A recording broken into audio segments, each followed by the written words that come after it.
This Saturday, thousands of people are going to be gathered here at Wembley for the National Day of Prayer. The West Ham and Millwall stadiums have already hosted mass prayer events. Now it's Wembley's turn. As a child, you're encouraged to kneel by your bed and pray. It's a very solitary thing. On Saturday, 70,000 people here all praying for one thing. Does that make that prayer more powerful? It's a different atmosphere. I mean, people just get into the flow of it and get into the flow of the worship. They have worship bands and worship leaders that they're familiar with as well. That also helps. Then you have the choir. Jesus, we ask you, come! We tell people to pray in groups. We tell them to pray individually. We tell them to pray as a local church. And so, Aled, you should come. You'd really enjoy it. See, I'm getting anxious a little bit. I'm imagining 70,000 people here praying powerfully up to God. What about if he's not home that day? I've lived long enough to see, prayers, heartfelt prayers answered. And I've lived long enough to see heartfelt prayers not answered. It's a mystery. And sometimes we can't answer all the questions. But what we do know is that the Bible urges us to pray. And when we do pray, we do see things happen. Somebody said, when you pray, coincidences happen. When you stop praying, they stop. So just keep praying and let those coincidences keep happening. Denise Christiansen was one of the thousands that attended the previous national prayer gatherings. I think the biggest thing to pray for is unity. Unity amongst people, unity amongst the generations, the different cultures.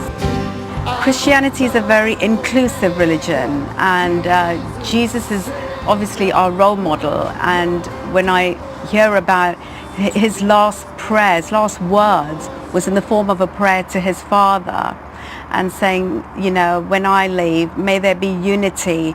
And then he said, let the world know that these are my disciples because of the love they have one for another. Let the world see that at the root of it, it's loving each other that brings power and brings strength. Denise has kept a journal to record answered prayers from her life. Well, this is my little treasure book of prayer.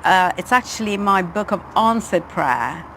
And we live in very troubled times. And with my children growing up in, in the heart of the city, as it were,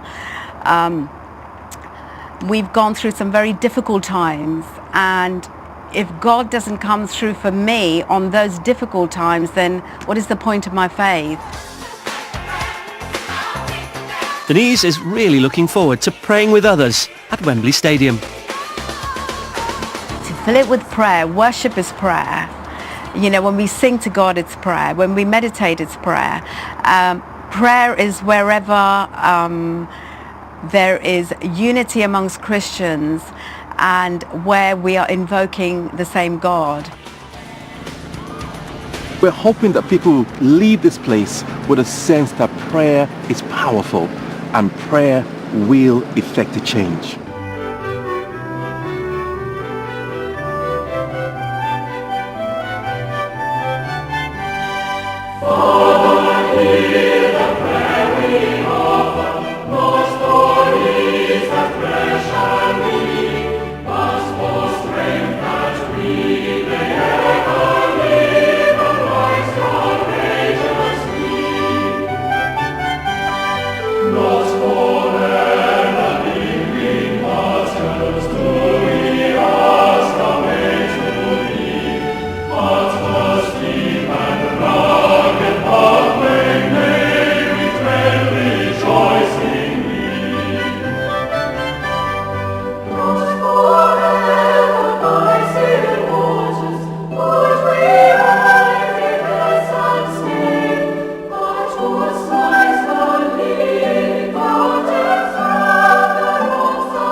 Throughout the centuries, saints have left us with their thought-provoking prayers, like this one from St. Richard, once Bishop of Chichester.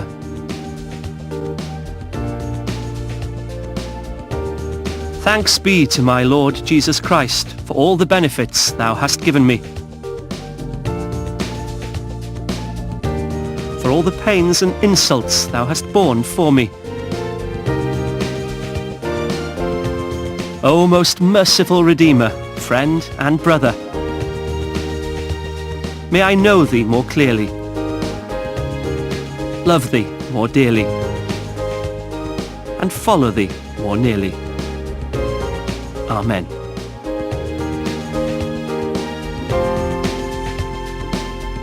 And before we go, a medley of two great gospel songs from the congregation of St. John at Hackney.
Next week, I'll be beside the sea in Brighton to meet a talented artist who's divinely inspired and a high-flying mum who's changing lives around the world.